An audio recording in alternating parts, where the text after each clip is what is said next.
What's going on, everybody? Back here in the shop tonight.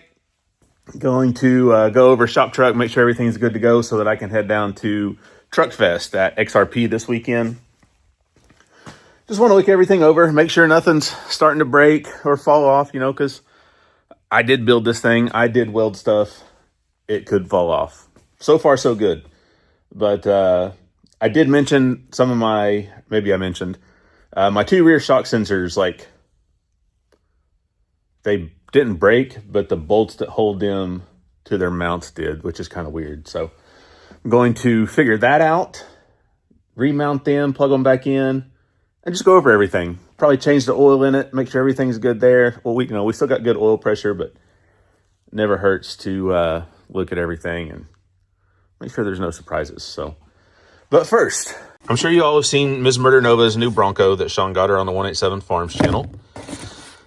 She loves that thing. However, it doesn't run tip top. It runs good, but it's got a rough idle, and just needs some good looking over. And we suspect that the injectors may have been a problem. And now that Sean has got them out of the Bronco, I'd say we're on the right track here. So what I'm going to do here is, first I'm going to flow these things. I've got me a little cheesy China injector flow bench here, and I'm just going to run these through and make sure they're all at least close to the same flow. I'll look up and see what flow rate is supposed to be in that thing from the factory, because these are factory injectors. So I'm going to flow them, make sure they're all close, and then I'll probably go ahead and clean them and flow them again and just make sure that everything's good to go there. So I guess let's get started here. I'm going to put these in the machine. And since this thing is such a little cheapo, I can only do probably one at a time. Maybe two at a time. These aren't very big injectors. So get these shoved in here. Like I said, this is just a cheap little machine, but it does what I need it to, which is basically just figure out if an injector is working and if it flows close to what it's supposed to. Don't forget to put this on, or you will make a mess if you get one of these. So, all right, got injectors 1 and 8, and we're gonna see what they do. So, got the fuel pressure cranked up to 45 psi. That's what these run at whenever the vehicle is running. Let's just see what we get here.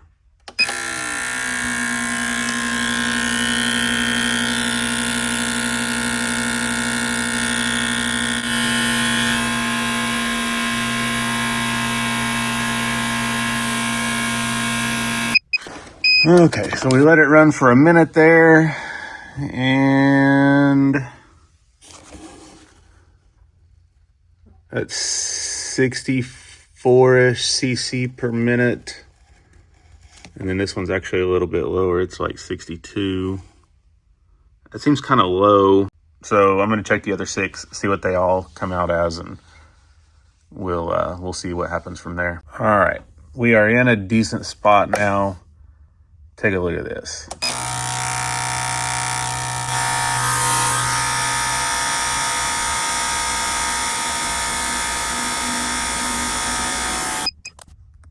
Okay, so 7 of the injectors look like this. They're all within about percent and a half of each other, 2%-ish. All 7 of them, except for number 1. So let me get all the other 7 out here, and I'll show you what I see that's different. So one of these is visually different than the others. So this guy right here, that tip, I don't know why it's like that. I haven't researched it much, but it's different, and this injector doesn't flow as much as the other 7. So I've cleaned it and cleaned it and cleaned it and flowed it and flowed it and cleaned it some more, and it's just not catching up. All the others pretty much evened out, except this guy. So I may take it to someone with some better equipment than me that may know more than me about how to clean injectors and get them right. But as of now, this guy has the potential to be a problem. So let you know what I find out on it. All right, let's get in here and get this Maxima drained out of this old, golly, it's the wrong size still. This Maxima drained out of this Texas Speed 427.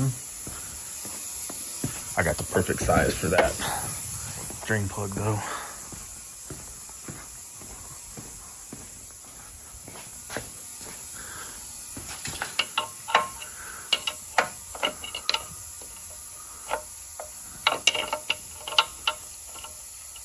Fits every time.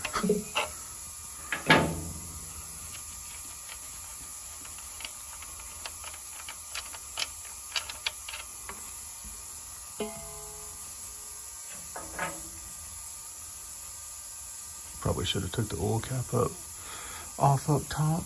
Oh well, we'll just let that drain for a little bit. Then we'll get that filter off and have a peek in there and make sure there ain't no surprises. All right, drain plug's back in, new filter is on. Let this unit down and put 8 quarts of Maxima in it. So I went ahead, just kind of nut and bolted everything. I did find some of the flex plate bolts loose, converter bolts. So I went ahead and snugged all 6 of them back up. And we should be good to go there now. So I'm gonna go ahead and lower this thing down, check everything up top, put some oil in it, fire this unit up. Look at this angry little guy in here. Just mad. So, oil drained, new filter. Got my 8 quarts of Maxima over here. That 1040 mineral oil, 2 times the zinc. I don't know what that means, honestly. But this is what I've always used, so I'm going to keep on using it. Get this poured in here, fire it up, check the oil pressure. Before I take it back out this next time, I'm going to do some stuff with the valve covers. So ICT has some pretty cool Baffled fittings. I thought they showed up today. They did not. I'll get those tomorrow, get them put on and show you what they look like and why I'm doing it and et cetera, et cetera. So I'm going to go ahead and pour this oil in, fire this thing up. So I mentioned I was going to do something with the valve cover slash catch can situation. Or maybe I didn't, I can't remember. Anyways, I'm getting a little more, I wouldn't really call it excessive oil in the catch cans after a couple passes. I have one on each side. That one. Not an excessive amount, but more than I care to have after 2 passes in the catch cans. So, ICT actually makes these little fittings. It's a Baffled fitting. How cool is that? So what this does is basically just, there's not a big open hole like the fitting that's in the valve cover now to allow a bunch of oil to get up through there and into the catch can. In theory anyways. So I'm going to put these fittings in the valve cover, and I think I'm going to flop the valve covers around. So this is not going to be my passenger. This will now be my driver. So what that will do is that will move my evac hole from the back to the front of each valve cover. And the only reason I'm doing that is, in my mind, maybe it'll keep, the oil probably sloshes to the back under power with all the G's that this thing pulls. So I don't know, it may not make a difference, but I'm going to do it. Anything I can to help to not fill those catch cans up with oil after a couple passes. So I'm going to get that taken care of here real quick, show you what it looks like when I'm done. Here's the difference. So a little bit taller, obviously. But here's the fitting that has been on here, just whole. Which, everyone uses. But ICT has these new fittings. I don't know how new they are. I just found out about them. But it's Baffled. Closed off on the end, and it's just got a bunch of holes milled or drilled into the side of the bottom. So, I don't know. I'm going to give it a shot and see what happens here. I already got driver side back on.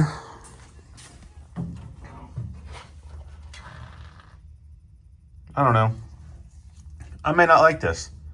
Maybe a pain to put oil in it, but I don't know. I'm going to try it, see what happens here. All right, like I said, promised I'd wash ShopTruck up once it finally did something good, and it's been doing good. So we took it to the car wash, rinsed everything off, but we still got rubber and pimp juice everywhere. So how am I going to get that off, you ask?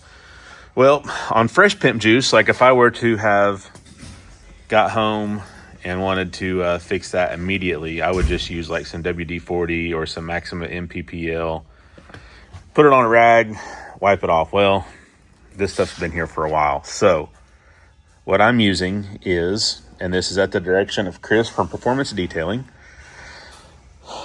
white microfiber and some lacquer thinner. And man, it does the job. Check this out. Look at that.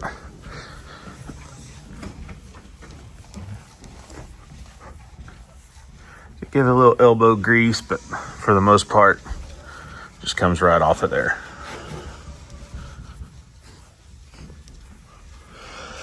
So we're gonna go over the whole truck with this, and then we'll give it a little Jack's Wax treatment, make it shine.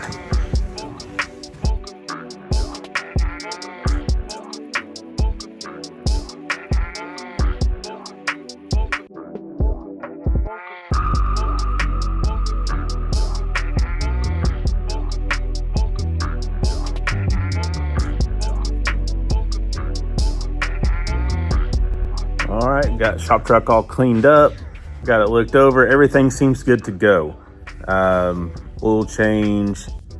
I went ahead, pulled the plugs out. I didn't show that. Pulled the plugs out just to make sure everything seems fine there. Put the new fittings in the valve covers. Moved my evac hoses around just a little bit for the catch cans.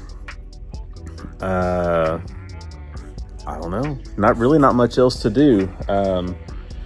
I did make a little bit spicier tune-up just in the event I get to make a test pass. I'd like to go rounds this weekend, but the reality of it is it's probably just not going to happen. I don't have enough passes on the truck yet to think that I can run consistent 530s. I'd like to think I can, but I'm a realist at the end of the day. And I'm going to try, don't get me wrong, but anyways, I'm probably going to go out, and then after that I can get some testing in, and XRP is an amazing track, and I want to go after some of those numbers that I think this truck can run. So made a little spicier tune-up, spooled it up, and it did exactly what I wanted it to. So now if this thing takes the boost curve that I put in it after I let go of the button, I'm going to call my shot and say it's going to go 122-ish to the 60 foot. And golly, low 520s, high teens. So I don't know. We'll see what happens here. Tonight, though, I'm going to bed. I'll go tomorrow. We'll get the 55 loaded up in the trailer, and then I'll bring the trailer home, load my truck up, and then it also will take the long black trailer. So that way we can load both cars up in one and just take one vehicle down there. So that's going to do it for tonight. We'll come back tomorrow whenever I'm loading the truck up, and then we'll head to the track.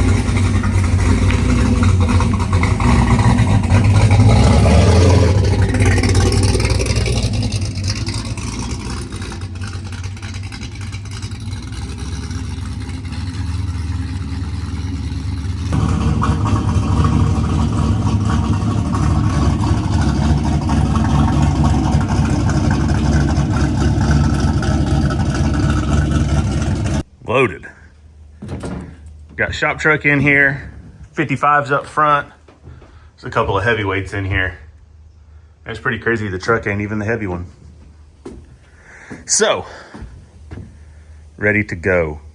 Now, I think I'm gonna go to town, get a couple of jugs of E85, and then in the morning we roll down to XRP for the Truckfest, little gangsters, and see what happens. So there's actually big payouts at this thing, but so the big payout for the trucks is 20 or 25,000 to win, but it's a 750 index race, and man, I don't know, I'd have to take the turbo off this thing to run down there. But there's also a little gangsters race. It's 20,000 to win, and I'm under no false illusions that I'm going there to win that deal, but I'm gonna try. So there's also a 580. So there's one class, and they draw at the driver's meeting, and it can either be a 580 index, a 590 index, or a 60 index. So I may get into that as well. I don't know. We'll just have to see what happens. But for right now, I'm going to close this bad boy up, run to town, get some E85, and then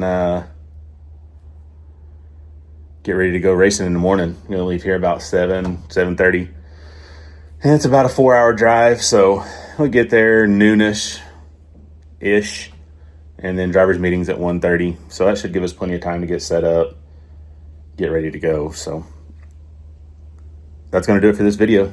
I think we're ready.